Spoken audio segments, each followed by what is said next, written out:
La journée internationale de l'identité célébrée pour la première fois au Burkina Faso constitue le point central de cette session d'information sur la télévision de la famille.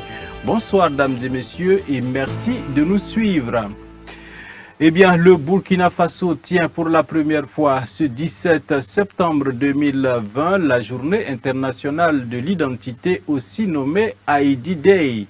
Cette journée se veut un cadre d'échange autour des problématiques liées à l'identification des individus, surtout en ces périodes de crise socio-sécuritaire que connaît le Burkina Faso. Cette première édition a été placée sous le patronage du Premier ministre Christophe-Marie Dabiré. Suivez. Bâtir une infrastructure d'identification au service du bien public, c'est autour de ce thème que se tient pour la première fois au Burkina Faso la Journée internationale de l'identité. Pour cette première édition, il s'agira pour les acteurs d'échanger sur les problématiques de l'identification, surtout dans un contexte sécuritaire assez particulier, auquel se relient plusieurs autres enjeux selon le directeur de l'Office national d'identification, qui évoque en outre l'importance de la carte d'identité. Vous savez que la carte nationale d'identité est obligatoire pour tout citoyen âgé de plus de 15 ans. Et quand vous faites le ratio dans notre base de données, nous avons environ 13 millions de personnes. À la date du 31 août, vous avez plus de 12 900 000 personnes qui possèdent la carte nationale d'identité. C'est cette extraction qui a permis justement à la Commission électorale nationale indépendante de faire le processus d'enrôlement et qui a abouti à des résultats appréciables. Depuis un certain nombre d'années, nous avons engagé un processus de renforcement institutionnel de l'Office national d'identification qui consiste en un renforcement du système d'enrôlement et du système de production des cartes nationales d'identité. Dans cette même logique, nous sommes engagés dans la politique de déconcentration dans le but justement de rapprocher l'administration de l'identification auprès des citoyens. C'est en cela donc nous voulons commémorer cette journée pour marquer une halte, réfléchir, rechercher encore les voies et moyens qui nous permettent de renforcer encore l'infrastructure au profit des citoyens burkinabés. Pour le Premier ministre patron de cette première édition de Haïdi Day 2020, l'œuvre de l'ONI est à saluer à sa juste valeur, surtout en cette période de défis sécuritaires. Ainsi, dans l'optique des élections à venir, le chef du gouvernement indique que tous les moyens seront mis à contribution en vue d'accompagner l'ONI dans la concrétisation de ses actions d'identification des populations. Je voudrais saluer tout le travail important qui est fait par l'ONI dans ce sens, et surtout dans le contexte actuel, caractérisé d'une part par l'insécurité grandissante et d'autre part par la volonté de faire en sorte que tous les Burkinabés en âge de voter puissent participer au processus électoral que nous souhaitons apaiser. De ce point de vue, nous travaillerons à faire en sorte que l'ONI puisse disposer des ressources nécessaires, des moyens nécessaires pour pouvoir poursuivre la construction de l'infrastructure d'identification qui devra permettre à terme à tous les Burkinabés de pouvoir être identifiés dans notre pays.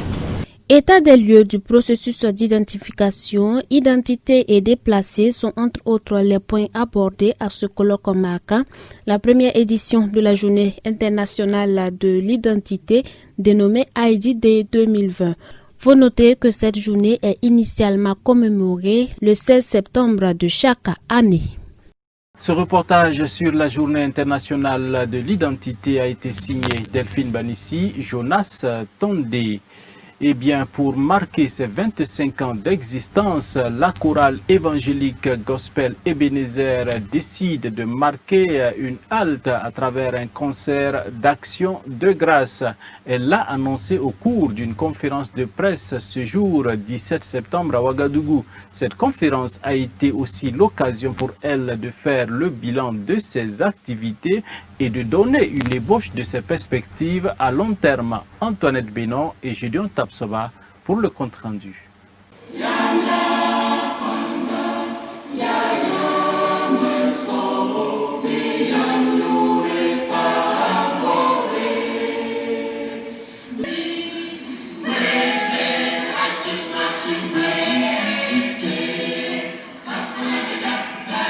Cette démonstration est un avant-goût du concert qu'organise la chorale évangélique Gospel Ebenezer le 25 septembre prochain. Elle veut marquer un arrêt pour rendre grâce à Dieu pour ses 25 ans d'existence. À cet effet, elle a organisé une conférence de presse le 17 septembre pour faire le bilan de ses activités, lequel bilan est satisfaisant, affirme la présidente de la chorale.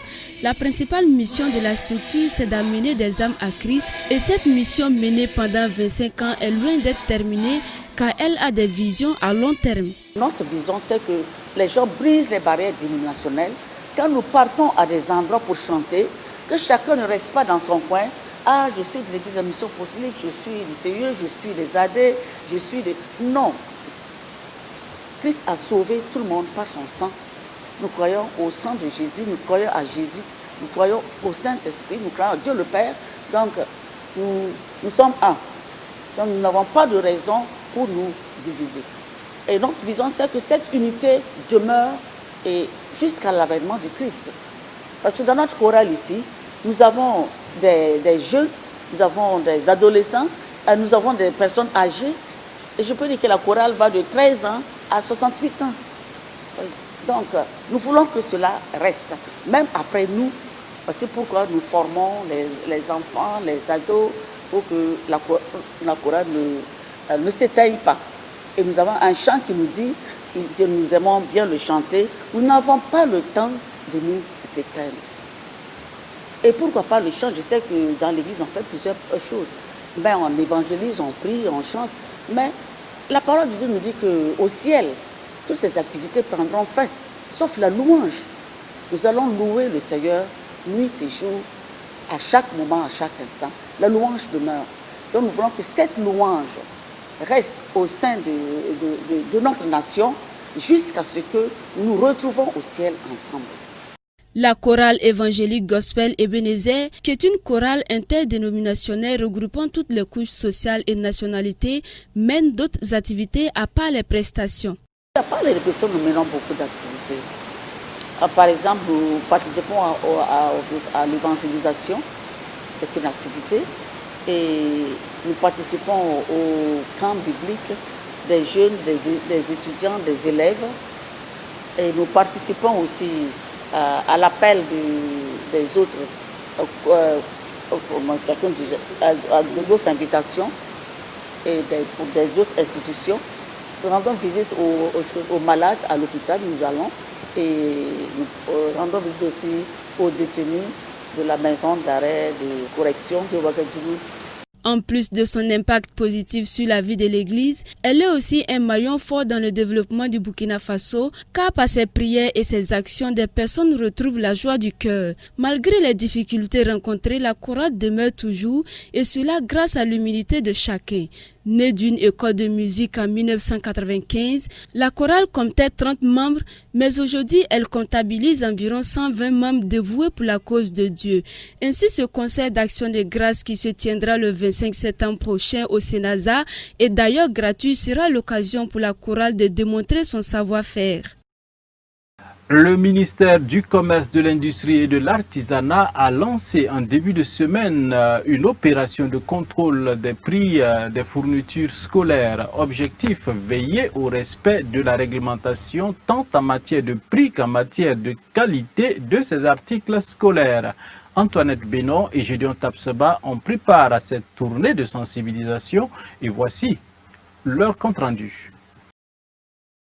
Chaque année, à l'approche de la rentrée scolaire et académique, le ministre en charge du commerce organise une opération spéciale de contrôle des fournitures scolaires, une tradition qui a été respectée. Ainsi, il a procédé au lancement officiel de cette opération qui a pour objectif de veiller au respect de la réglementation en matière de prix et de qualité des articles scolaires.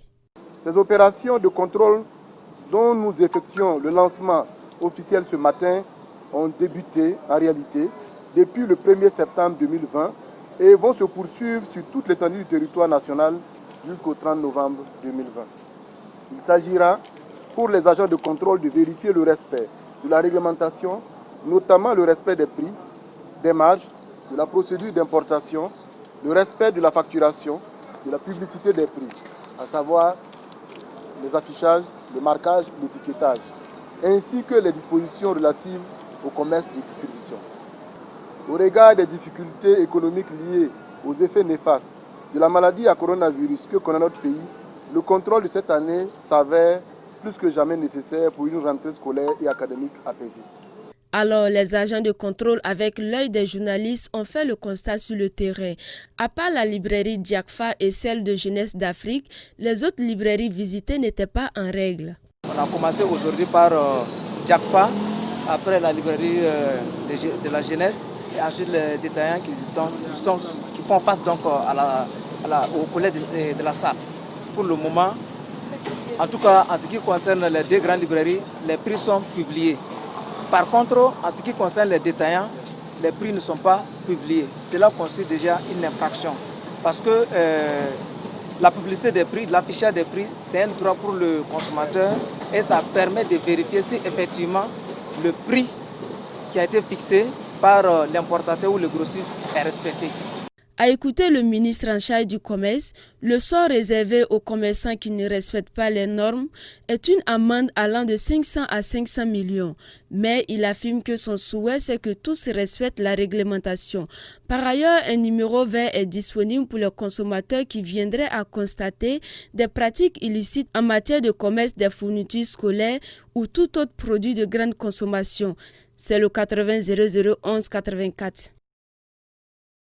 Hors de chez nous, le niveau de transmission du Covid-19 est alarmant, surtout en Europe, a relevé jeudi l'Organisation mondiale de l'OMS qui s'inquiète également des raccourcissements de quarantaine décidés ou envisagés dans plusieurs pays, dont la France. Suivez.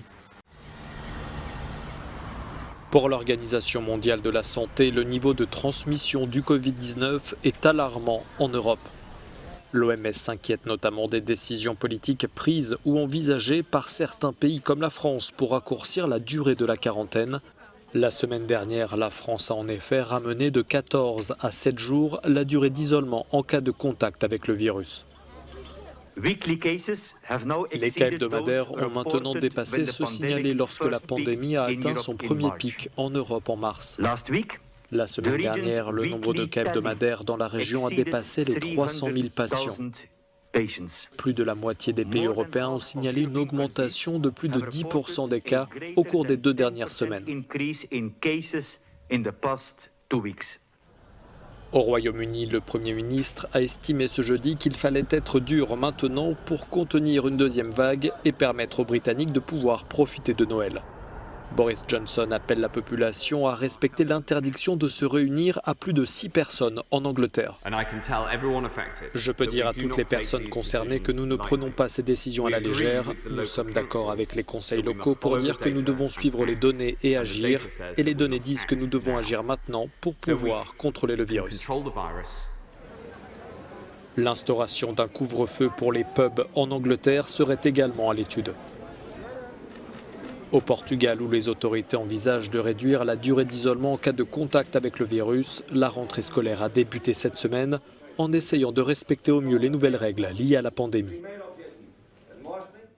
Donald Trump, et nous sommes aux États-Unis, avance l'idée d'une distribution d'un potentiel vaccin au mois d'octobre contre bien sûr le Covid-19. Son adversaire politique, comprenez, nous sommes en plein dans la campagne électorale aux États-Unis.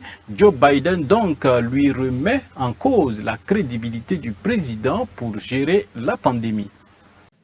Donald Trump crée-t-il de faux espoirs en matière de vaccins ? Le président américain a assuré mercredi que les États-Unis seraient en capacité d'en distribuer à la population dès le mois d'octobre. Des déclarations qui vont à l'encontre des avis exprimés par les experts sanitaires. Le directeur des centres de prévention et de lutte contre les maladies, Robert Redfield, estime lui que la majorité des Américains ne pourront pas bénéficier d'un vaccin avant le 2e ou 3e trimestre 2021. Et quand bien même les essais cliniques seraient concluants avant l'élection du 3 novembre, selon lui, la distribution de doses ne se fera peut-être qu'à partir de novembre ou décembre, et ce de manière limitée.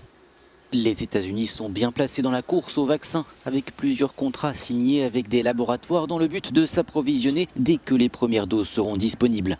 Un thème qui s'invite aussi dans la campagne présidentielle américaine. Le candidat démocrate Joe Biden s'en est emparé, remettant en cause la crédibilité de son adversaire. Les percées scientifiques ne se soucient pas plus de notre agenda que le virus. Elles n'adhèrent certainement pas plus aux cycles électoraux.